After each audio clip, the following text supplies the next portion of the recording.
Hello my dear students, welcome to English Gurukul YouTube channel. दोस्तों, आज के इस वीडियो के अंदर हम 10 ऐसे इंग्लिश वर्ड सीखने वाले हैं जो अक्सर हमें कंफ्यूज कर देते हैं। शुरुआत करते हैं कोट ऑफ द डे से।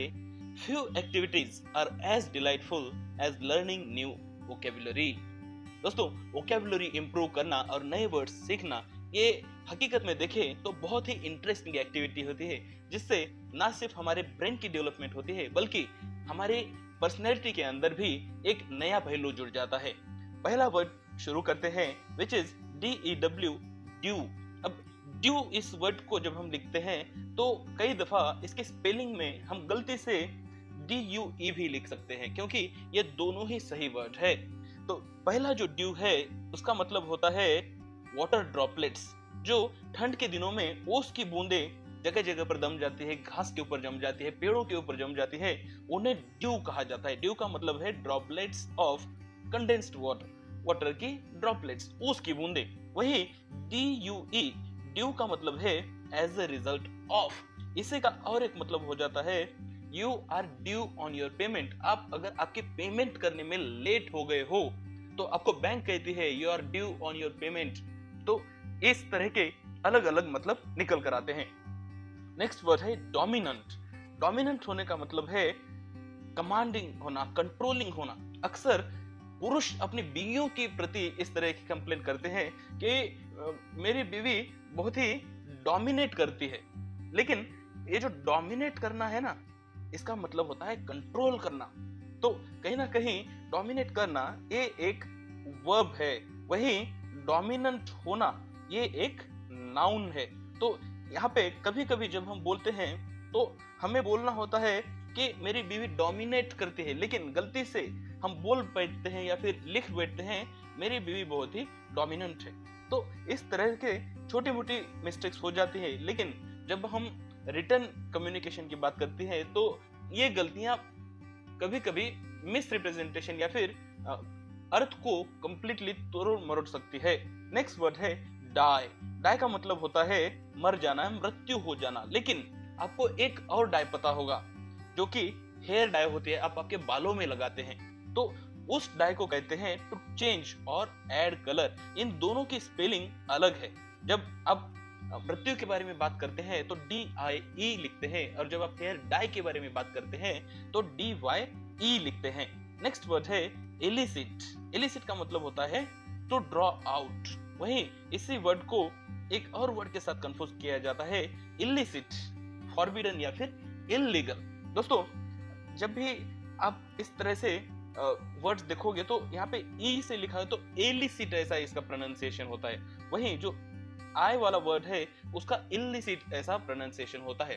तो अगर आपको यहाँ पे कंफ्यूजन से बचना है तो एक ही टिप आप यहाँ पे याद रख सकते हैं, आप वर्ड्स के करेक्ट प्रोनाउंसिएशन के ऊपर ध्यान दें। नेक्स्ट वर्ड है एमिनेंट। एमिनेंट का मतलब होता है प्रोमिनेंट व्यक्ति। अक्सर जब आपके स्कूल के अंदर, आपके संस्था के अंदर कोई बड़े व्यक्ति आते हैं, हस्ती आते हैं, तो उनके इंट्रोडक्शन में हम कहते हैं meet eminent philosopher, philanthropist mister XYZ। तो उसका मतलब क्या है? प्रोमिनेंट, काफी प्रख्यात विख्यात व्यक्ति।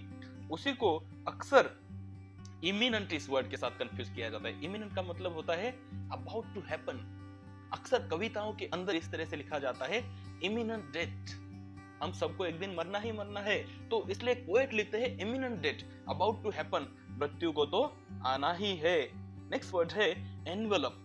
एनवेलप का मतलब होता है टू सराउंड, किसी चीज के इर्द गिर्द कुछ उसे सराउंड कर देना, उसे एनवेलप कहा जाता है। वही इसी स्पेलिंग के आगे अगर हम ई लगा देंगे तो उसका मतलब हो जाता है लेटर का एनवेलप। दोस्तों, वैसे अगर देखा जाए इन दोनों वर्ड्स को कभी कभी हम इंटरचेंजेबली यूज कर देते हैं, लेकिन यहाँ पे याद ये रखना है कि जो एनवेलप है ये नाउन है, एक चीज का नाम है। जैसे एनवेलप एक पेपर से बनी हुई चीज है, उस चीज को, उस वस्तु को हमने नाम दिया हुआ है एनवेलप, तो वो क्या हो गया? नाउन हो गया। वही एनवेलप जो कार्य करता है वो अब लेटर को या पोस्ट कार्ड को घेर लेता है अपने आसपास, उस क्रिया को एनवेलप कहते हैं, और वो एक वर्ब बन जाता है।